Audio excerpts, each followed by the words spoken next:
سلام بچه‌ها، حالتون چطوره؟ امروز اومدم با آموزش یه سایه خطی مبتدی برای کسایی که اصلا سایه خطی بلد نیستن یا دوست دارن سایه خطی برای عروس انجام بدن. از یه کانسیلر شروع میکنم که کانسیلر برند رولوشن هستش.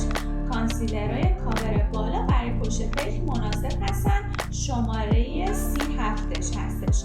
کانسیلر رو کاملا یک دست روی پشت پلک میزنیم.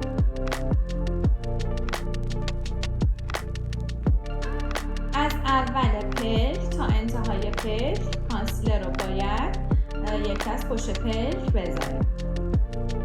بلندری که دارم استفاده میکنم برند بیوتی بلندر هستش، مرطوب شده هستش و میبینید حجمش چقدر بزرگه. بلندرتون حتما باید بلندر مناسبی باشه. شروع میکنم به صورت ضربه ای کانسیلر رو کاملا پشت پلکش پخش میکنم. به هیچ عنوان بلندرتون رو پشت پلک نکشین و فقط ضربه بزنین پشت پلکتون. با ویدیوهایی که من توی یوتیوب براتون آپلود میکنم خیلی راحت میتونین یه میکاپ آرتیست حرفه‌ای بشین. از پلت سایه نود هدا بیوتی دارم استفاده میکنم که رنگاش فوق‌العاده است برای عروس و شروع میکنم از یه رنگ کمرنگ صورتی یا از این رنگ با یه براش سرگرد، یه براش این شکلی سرش گرده، براش گراف هستش شماره NM17. براش فید بچه‌ها به این مدل براشا میگن، سرش گرده و کاملا توپله. براشمو میزنم کاملا توی رنگ مورد نظرم. اضافهش رو بچه‌ها میگیرم، حتما به یه جای براشتون رو بزنی که اضافهش گرفته بشه. شروع میکنم قسمت کریس پلکش سایه رو میذارم. چشمتو باز کن دیدم. چشم وقتی باز میشه ببینید کجا خط میفته. هر جا که خط میفته اون خط رو میگیم کریس پلک. دقیقا روی کریس و بالاترش من رنگو باید بذارم. شروع میکنم با براشم. براشو خیلی از نزدیک نمیگیرم، از یکم دورتر شروع میکنم سایه رو به صورت رفت و برگشت و دورانی خیلی آروم پشت پلک میذارم. از ابتدای چشم تا جایی که چشم تموم میشه سایه‌تون باید گذاشته بشه. بعد از اینکه رنگ دومو گذاشتم، برای اینکه کارم قشنگ‌تر بشه از این رنگ سوم استفاده میکنم که هم میتونین از این رنگ استفاده کنین، هم میتونین از این توناژ استفاده کنین که من ترکیب برمیدارم. هم یکم از این رنگ برمیدارم، هم یکم از این رنگم برمیدارم. دوباره اضافه‌ش رو میگیرم و دقیقاً جای قبلی رنگو شروع میکنم گذاشتن.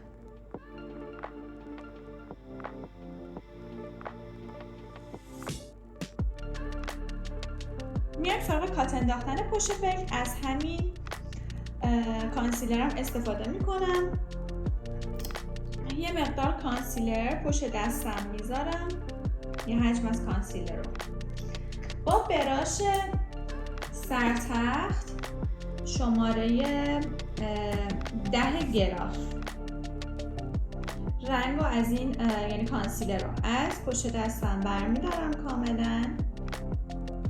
دو طرف براشو میذارم توی کانسیلر و شروع میکنم کات انداختن. موقع کات انداختن پلک باید باز باشه و قسمت کریس پلک جایی که خط میفته کاملا باید مشخص باشه.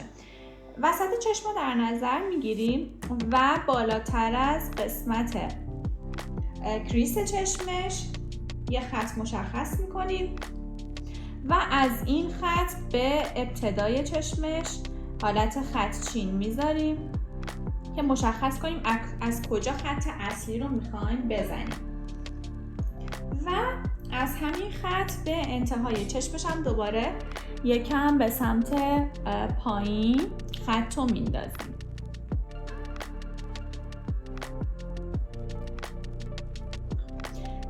تا جایی که البته چشم تموم میشه. به انتهای چشم که میرسیم این خط رو یه شیب ملایم میدیم به سمت بالا. به این مدل کات انداختن میگیم کات انداختن آی با کلاه. حالا میام شروع میکنیم خطو کاملا باید تمیز کنیم. چشمتو ببند. خطو باید کاملا تمیز کنیم. میایم با استفاده از نوک براشمون شروع میکنیم خطمون رو تمیز کردن.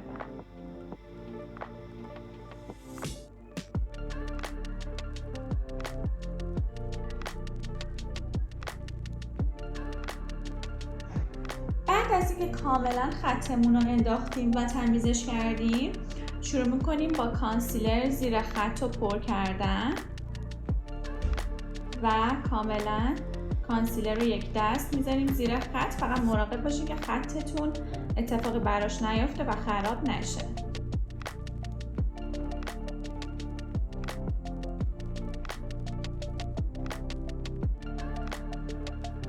توی این مرحله موقع کانسیلر زدیم میایم با استفاده از بلندرمون چربی اضافه کانسیلر رو میگیریم و کانسیلر رو کاملا یک دست میکنیم.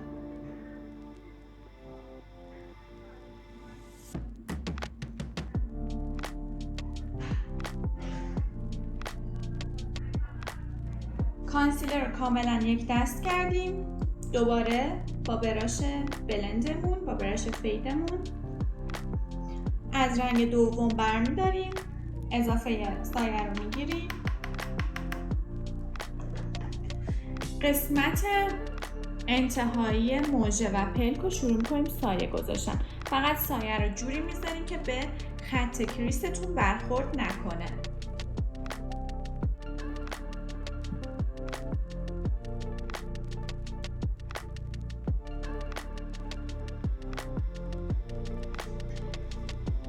این رنگم رو زدم.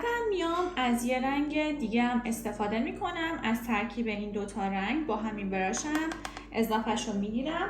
دقیقا روی این رنگم از این دوتا رنگم استفاده میکنم. فقط میام دقت کنین که این رنگ این قسمت گوشه خارجی چشمتون بن موجتون به کریست پلکتون برخورد نکنه.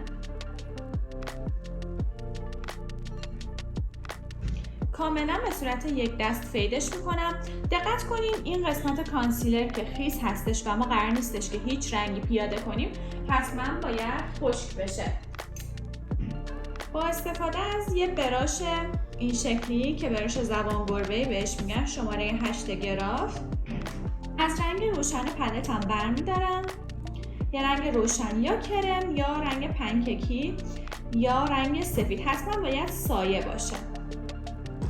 و شروع میکنم قسمت جلوی پلک رو خشک کردن.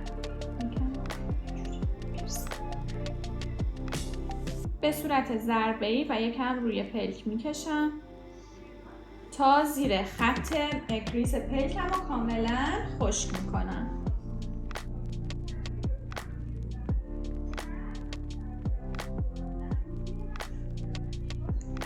از کانسیلرم برمیدارم. مدل چشمش رو باز میکنه.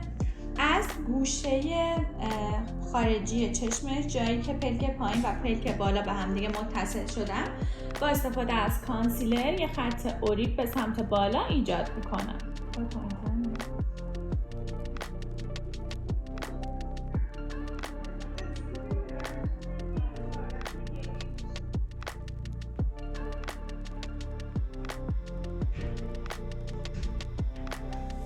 و این قسمت دور چشمم برای اینکه میخوایم سایه کار کنیم یکم از کانسیلر استفاده میکنم.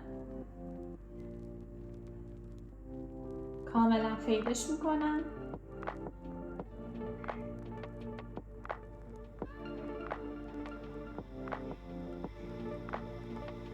برای خطی کردن زیر چشم دقیقاً همین براشمون که توی کانسیلر زده بودیم و باهاش کات پلکمون رو انداخته بودیم یه کوچولو دوباره میذاریم توی کانسیلر. براش کاملا سرش تخت میشه.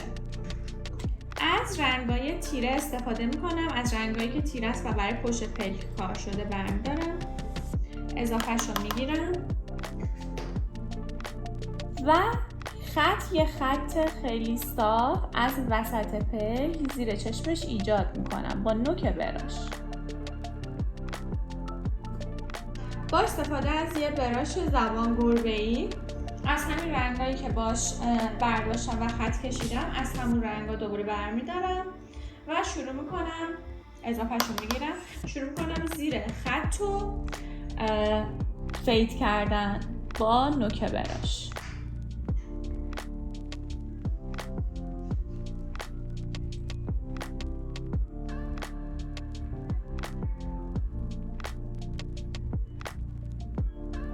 برای کشیدن خط چشم از براش گراف سرکت شماره 2 استفاده میکنم.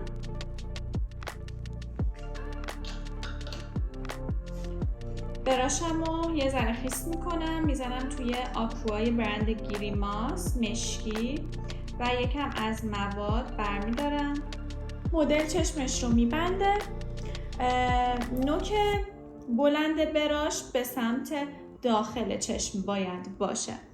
شروع میکنم یکم پلک رو به سمت بالا میکشم و یه خط خیلی صاف برای بن موجش ایجاد میکنم.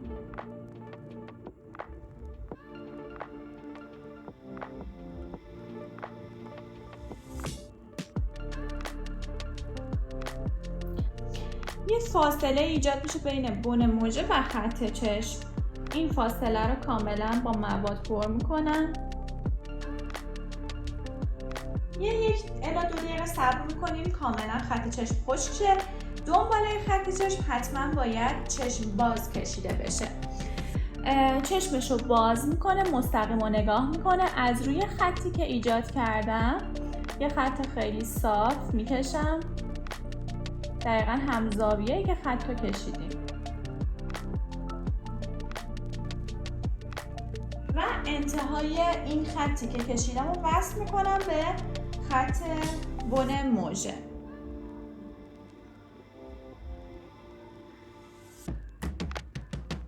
و داخلش رو پر میکنم با مواد.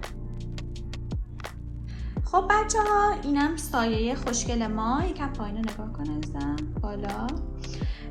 و این سایه موژه کم داره الان که موژه رو توی ویدیوی بعدی قراره کاملا بهتون آموزش بدم. هم موژه یک سره، هم میگه چجوری با موژه چشمو درشت‌تر کنین. مرسی که تا اینجای ویدیو بچه ها همراه من بودین. برای اینکه آموزش های خیلی خفن تری بتونین ببینین و برای خودتون میکاپ آرتیست بشین، حتما سابسکرایب یادتون نره. دوستتون دارم. تا ویدیو بعدی، خدافظ.